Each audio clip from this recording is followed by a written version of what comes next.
राम राम मित्रांनो, स्वागत आहे आपलं सगळ्यांचं एका नवीन व्हिडिओमध्ये. तर मित्रांनो, आताच 3 ते 4 दिवस झालं आपण एक व्हिडिओ बनवला होता. आमच्या मित्राजवळ 3 म्हशी आणि एक जर्सी गाय विक्रीसाठी आहे. मग आता त्या विकल्या का नाही किंवा किती रुपयाला विकल्या त्याचा व्यवहार कसा झाला हे आजच्या व्हिडिओमध्ये आपल्याला पाहायला भेटणार आहे मित्रांनो. चला आता चालू आहे त्या मित्राच्या वस्तीजवळ आपण. तर जे आमचे मित्र आहेत राजभाऊ, आता इथं त्यांनी गाय सोडली आणि 2 शेळ्या आहेत त्यांच्या इथं सरते ती. हो, राम राम. राम राम. अहो, काय चालू आहे आता? काय नाही, आता काय सोडले तर हां. आणि या शेळ्या 2च आहेत का? 2 शेळ्या आहेत. म्हशी होत्या त्या देऊन टाकल्या आता 5-6 दिवस झाले. हां हां हां. आता आहे गाय. पाऊस नाही, काय नाही. पाणी झालं पण मग एवढा खास नाही झाला आहे ना? एवढा खास पाऊस नाही झाला, काय नाही. रोपा टाकीत मग लोक. मग आज नेमका आमच्या इकडं मोडे रोप मंगळवारची मोड राहत आहे ना, त्याच्यामुळे मग टाकू म्हटलं. उद्या सगळ्याच लोकांनी टाकल्यात रोप. तुम्ही उद्या टाकायचे का? आज मोड आहे ना, नाही तर मग टाकला असता आज. नाही, मलाही उद्या टाकायचे. आणि आपण ही गाय आता ही गाय एकटीच राहिले ना? एकलीच राहिले. हां, ते मागं तुम्ही म्हणत होता ना, ते आता गाभण आहे ना 7-8 महिन्याची किती? हा, 8 महिने आता 9वा महिना चालू झाला. हां हां. 8वा नाही 9वा महिना चालू झाला गायला. शेळ्या बरं बा, पाला खात्यात काय कोण आहे का नाही? हा, ते एक जणाकडून पाला आणला होता जोडीदारांकडून शेळ्याली. हां हां. मग आता गायला चराय नाही का, अजून काही पाणी पाऊस नाही, काही नाही, काही चरायच नाही. एक पाणी चांगलं होऊन जायला पाहिजे ना. एक पाऊस झाला असता ना तर मग बरं झाला असता असं. म्हणजे चला आता आजी चहा पिऊन येऊ. जरा घर आहे जवळच आहे इकडं. मग आता कुठं लांब जायचे? हां. नाही परत एवढ्या लांबून आलं ते तुम्ही. नाही, आहे थंडी आहे थोडी ना. थंडी आहे. चला येऊ आता. काय चला मग येऊ. काय गायचं आता त्याने घरा कदा पितं. मग आता काय ते काम झालं असेल ना? हा, मग आता ते काहीच नाही राहणार तर त्याला काय करायचं. नाही, आता वैरण टाकतेच ना तुम्ही. वैरण घालतोय भरपूर. पण मग आता यारी म्हणलं चला आता पाय मोकळं होतील ना गायचं. चला मग. तर इंडवून आणली मग. चालेल करा का आता घेऊ का दापी? हां, घ्या दाबी द्या. चला मित्रांनो, आता मस्तपैकी गरम गरम चहा पिऊन घेऊ आणि नंतर काही बातचीत आपण नंतर करणार आहे ती. इकडं पुढं टाक. तर मित्रांनो, आता समोर आमचे मित्र आहेत राजूभाऊ. पाठीमागच्या वेळेस आपण त्यांच्या म्हशीचा व्हिडिओ बनवला होता, म्हणजे त्यांच्या म्हशी विकायला होत्या. तर मग आता त्या व्हिडिओमध्ये आम्हाला म्हणजे बऱ्याचशा अशा काही म्हणजे प्रतिक्रिया जरा वाईटच आल्या. आणि ती आपली पण चुकी नाही मित्रांनो.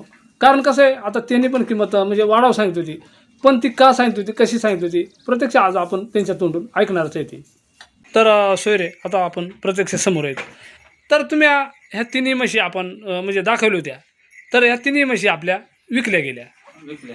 तर मग आता तुम्ही एवढी किंमत सांगितली होती. आपल्या मित्रांनी बऱ्याच आपल्या प्रतिक्रिया दिल्या होत्या का म्हशीची किंमत लई सांगितली, काही सांगितली.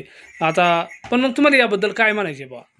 कसं राजी, समोरच्या माणसाला खुद जेवढा व्यवहार आहे तेवढाच पटत नाही कधी. हां. तर 2 रुपये वाढवून सांगावा लागत आहे. ती व्यवहाराला बसल्यानंतर मागं पुढं होऊन तो व्यवहार करून घ्यावा लागत आहे असं.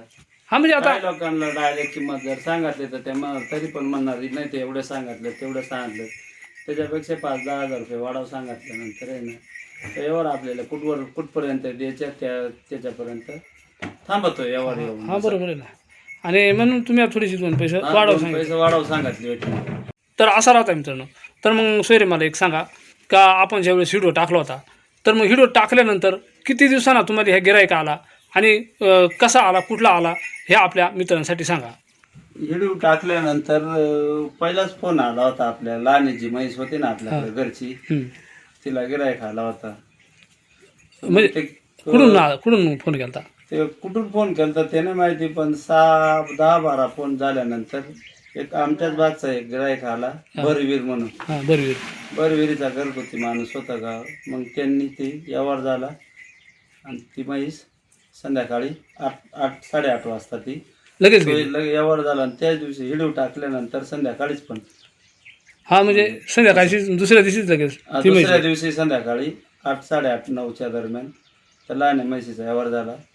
आणि 10-10:30 वाजता या दोन्ही मोठ्याल्या म्हशींचा व्यवहार झाला. म्हणजे त्याच दिवसाला, त्याच रात्रीला, म्हणजे व्हिडिओच्या दुसऱ्या दिवशी.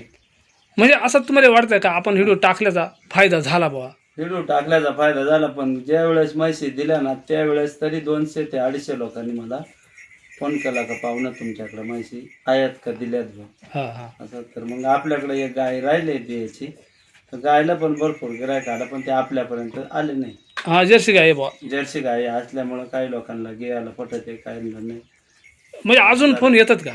अजून पण आज पण फोन आला होता 3 जणांचा आजही हां गायसाठी. हां. मग ते म्हटले उद्या येणार आहे ते आणि आज येणार होता एक जण. तर मित्रांनो, मी आपल्याला पहिल्यापासूनच सांगत होतो का मी आपल्या शेतकऱ्यांच्या फायद्यासाठी नेहमीच काही गोष्टी सांगत. म्हणजे आता शेतकऱ्यांच्या आणि अनेक यूट्यूबर मित्रांसाठी सुद्धा मी बऱ्याच गोष्टी हिताच्या सांगितल्या. म्हणजे आपले शेतकरी बांधवांचं आता समजा या टायमाला कोणाच्या म्हशी विकायला राहतात, कोणाला घ्यायच्या राहतात. म्हणजे घेणाराचा पण फायदा होतो आहे आणि देणाराचा पण फायदा होतो आहे. कोणाला काय अडचण राहते, कोणाला काही म्हणजे कसा यावेळेस आपल्याकडं 4 टंचाई बसली होती. त्याच्यामुळं जे आमचे मित्र आहेत त्यांनी त्या 2-3 म्हशी त्यांनी विकल्या. त्याही पण गावठी गिरायकांनी. कारण आता हा म्हशींचा सीजन आहे. ह्या टायमाला म्हशी मोठ्या प्रमाणात खरेदी विक्री केली जाते.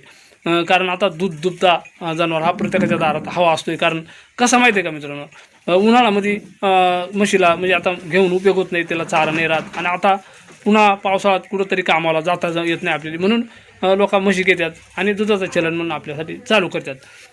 तर तसंच आमच्या मित्रांच्या ज्या म्हशी आहेत त्या आता विकल्या गेल्यात. तर मग आता ते पुन्हा त्यांचा काही विचार आहे माहीत नाही, पण असा फायदा आहे. तर मग त्याच्यातही अनेक मित्रांनी म्हणजे बऱ्याचशा वाईट कमेंट केल्या का ते असं काय असं तसं. म्हणजे कसं आहे माहिती आहे का मित्रांनो, आता कोणाला घ्यायची असेल तर त्यांनी तर सांगितलं होता, त्यांनी आता पण सांगितलं का तुम्हाला घ्यायची असेल तर कमी जास्त किंमत होईल. तर आता त्यांनी केवढ्याला म्हशी दिल्या, कशा दिल्या काय, तर ह्या आपल्या व्हिडिओमध्ये आता सांगणारच येते आणि कुठे दिल्या. म्हणजे त्यांचा तो फायदा झाला आहे. मग आता मला एक सांगा, आता ह्या म्हशी तुमच्या म्हणजे कुठं दिल्या, कशा दिल्या बुवा असा? एक छोटी म्हैस आहे ना आमची लहानी, हां ती इकडं टाक्यात साईडला एक भरवीर म्हणून गाव आहे, हां त्या माणसाने नेली छोटी म्हैस. हां हां. आणि मग त्या दुसऱ्या त्या 2 मोठ्याल्या म्हैशी आहेत ना, हां त्या कोपरगावला नेल्या. कोपरगावला नेल्या. हा ते शेतकऱ्यांनीच नेल्या. अहो मग आपल्यापेक्षा काही काय लय चारे नाही का? हा त्यांच्याकडे चारा बिरा पाऊस बिऊस झालाय, त्या म्हणलं आमच्याकडे पाऊस बिऊस झालाय. हां बरोबर आहे ना. ते पाहिल्यानंतर त्यांनी येऊन घेऊन गेले असं. हां ठीक आहे. पण मग हे मोठ्याला म्हैशी अजून नेल्या नाही त्यांनी, इसार बिसार देऊन ठेवलाय. हां उद्या म्हैशी घ्यायला ते येणार आहे ती. हां ठीक आहे. तर मग म्हणजे नक्कीच काय करा तुमचा म्हणजे थोडासा चांगलाच फायदा झाला. आणि आता तुमचा म्हणजे आता असा विचार एखादा आहे का का दुधाची म्हैस घ्यायची? त्या म्हैशींना दिल्यानंतर ही म्हैस घेतली पारेठी. मावरी काही हा ही मावरी आहे जातो. जातो ना.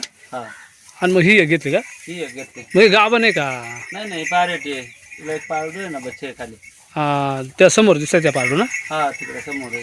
हा म्हणजे त्या पारडूचं आहे का? हा आणि मग समजा आता ही म्हैस घेतली, आता बरंचसं काय मित्र म्हणजे आता त्या म्हशी होत्या आणि मग ही कायला दिली.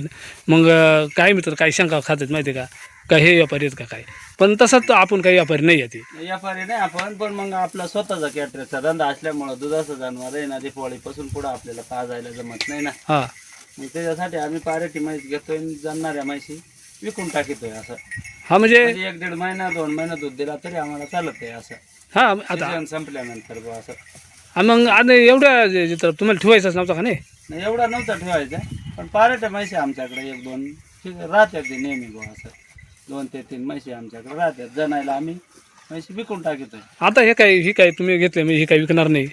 बघू जमला तर, आता नाही पण मग जेव्हा जमताना खाली होताना आम्ही घेऊन टाकू. हां पण तोपर्यंत तुम्हाला ह्या दुधाचा छाला ह्याला राहणारच आहे ना थोडासा. हा थोडाफार जोपर्यंत दूध देते तोपर्यंत काढायचा. बिंदास व्यवस्थित दूध दिला. हां हां मी घेतले 2 दिवस पिळले. हां रसीद दूध आम्हाला काढून दिला ह्याचं व्यवस्थित एकदम 4 सडांचा दूध काढला. म्हणजे समोरच्या माणसाला द्यायला भीती नाही, सांगता येते का असं. आता आम्हाला 3 ते 4 लिटर दूध दिला 2 दिवसात. हां मग तुमचा म्हणजे समजा चांगला चलन चालू झालं तर तुम्हाला कसं आहे कळणार चहा पाणी तुमचा सुटेल ना. हा चहा पाणी सुटायला आमचा. आणि आपल्या शेतकऱ्याला कसं आहे दारात ह्या जनावर असावंच ना. हा दारात आता एवढे जनावर कायम पाळते, मग जनावर नसले हो ते नाही जमणार. हां फक्त एवढी फक्त तुम्हाला आता ह्या ज्या म्हशी होत्या तुमच्या आता ह्या किती वर्ष सांभाळल्या तुम्ही? या म्हैशी 6-7 महिने सांभाळतोय मी असं. हां हां. आणि मग त्यानंतर प्रत्येक वर्षी पाऊस पडताना मी म्हैशी काढून विकून टाकितोय आणि त्याच्या जागेवर पारेठ्या म्हैशी घेऊन ठेव. आणि मित्रांनो दुसरी एक गंमत म्हणजे अशी आहे का आपण ह्या ज्या करतोय तर कोणाचा तरी फायदा व्हावा, आपल्या शेतकरी बाजूचा फायदा व्हावा, सगळ्या गोष्टी. पण काय होत आहे माणूस करायला जात आहे एक आणि होत आहे दुसरा. म्हणजे तरी पण मग आपले लोक काय संशय घेणार का तुम्ही त्यांच्याकडून काय दलालकी खातात का, तुम्ही यांच्याकडून किती दलालकी खाली. मित्रांनो, अशी दलालकी जर खायची असती ना तर मग आपण हे करणार नाही. यूट्यूबच्या माध्यमातून, या सोशल मीडियाच्या माध्यमातून आपल्या माणसाचा, आपल्या शेतकरी बांधवाचा फायदा व्हावा ह्याच आम्हाला म्हणजे मनापासून वाटत आहे. दुसरे मला एक सांगा का मग तुम्ही ह्या जनावरा कधी विकल्या असते एवढ्या? नाही ना, एवढे वेळ जनावर विकायला बाजारपेठ जवळ नाही. हां कुठं न्यायचं आणि काय भाडा थोडा ह्याच्या लय अनेक भानगडी राहते ती. आपल्याकडं टाईम आहे नाही. पण हां बरं. हे यूट्यूबच्या माध्यमातून आहे ना, हे ज्या वेळेस आपण व्हिडिओ टाकतो, पाहतो, त्याच्यानंतर हा आपल्याला भरपूर मोठा फायदा होतो. का आपल्याला कुठं जायची गरज नाही किंवा कोणाला पाहिजे त्याला कशी वस्तू पाहिजे ती शोधायची गरज नाही. ते बघितल्यानंतर प्रत्येक माणसाचा एक फायदा होतो. मग काय तुमच्याकडून मी असं पैसे मागितलं का काही? नाही, कधीच तर नाही. आता आपण लहानपणापासून मोठं एकत्र सोबत लहानचं मोठं झालोय. आतापर्यंत कधीच काही गोष्ट अशी कधी म्हटलं नाही का बाबा मला एवढ्या दिवस आपण एवढं व्हिडिओ केलं, हां कधी 1 रुपया पण म्हणलं नाही का बाबा का तुमच्या घरी येतो का येत नाही का काही, असं पण कधी म्हणलं नाही. तुम्हालाच नाही म्हणजे कोणालाच नाही? कोणालाच नाही. इतर माणसाकडून कधीच मला तर आठवलं नाही का तुम्ही 1 रुपया पण मागितलाय म्हणून असं. आणि बस समजा एखादा म्हणला का लांब मुंबईला माणूस आहे किंवा पुण्याला माणूस आहे, तिथे आपला व्हिडिओ बनवायला लागत आहे, मग त्यावेळेस आपण काय करणार का मला कमीत कमी तुम्ही भाडा तरी द्या, तुमच्या फायद्याची गोष्ट करणार. पेट्रोलचे पैसे आपण त्यांच्याकडून घेतोय कारण की एवढं लांब जायचं, तुमचा पण फायदा आहे त्या शेतकऱ्याचा. तिथं जाऊन येते करून तुम्हाला कुठला समजा तुमच्याकडे जी वस्तू आहे ती कुठं तुम्हाला बाजारात वापरायला घेऊन जाण्याची गरज नाही. म्हणजे अशा गोष्टीचा फायदा अनेक गोष्टींपासून आपला फायदा आहे. पण समजा त्यांना नाही गाडी चालवता येत, स्वतःला पण चालता येत नाही, मग आपण जे त्यांच्या सोबत घेऊन जाणार आहे त्यांना तर तुम्हाला भाडा द्यावाच लागणार आहे. आणि कोणी पण अनेक समस्या राहते ती. आणि आपल्या व्हिडिओमध्ये पण आपल्या मशीनच्या बऱ्याचशा लोकांनी आपल्या वाईट प्रतिक्रिया दिल्या, पण मग तरी पण त्याला पण आपण सांगू, ते पण आपलीच माणसं आहेत, त्याला पण आपण काय असं कसं आहे. आता जसे परिस्थिती आपली आहे, आपल्याकडं चारा पाणी हे अनेक अडचणी असल्यानंतर आपल्याकडे जनावर नाही पद्धतशीर राहते. जशा स्थितीत होते तसे आहेत. समोरच्या माणसाला पण पटले केवढ्याला घ्यायची केवढ्याला द्यायची, त्याला जेवढ्याला पटली तेपर्यंत त्या माणसानं समोरच्या घेतलं, त्याला नाही परवडला विषय राहिला ना. ज्याला नाही घ्यायचं त्यांनी नाही घ्यायचं असं. तर चला असो मित्रांनो, अचानक बोलता बोलता आमच्याकडून एखादा शब्द फसला असेल, कोणाचं मन दुखावलं असेल, कोणाला वाईट बोललं असेल तर आम्ही माफी मागवतो. व्हिडिओ कसा वाटला मित्रांनो नक्की आम्हाला कमेंटमध्ये सांगा. आपण जर चॅनलवर नवीन असेल ना तर चॅनलला सबस्क्राईब करीत चला, एक लाईक करा, हाईप पण करा. पुन्हा एकदा जय हिंद, जय महाराष्ट्र.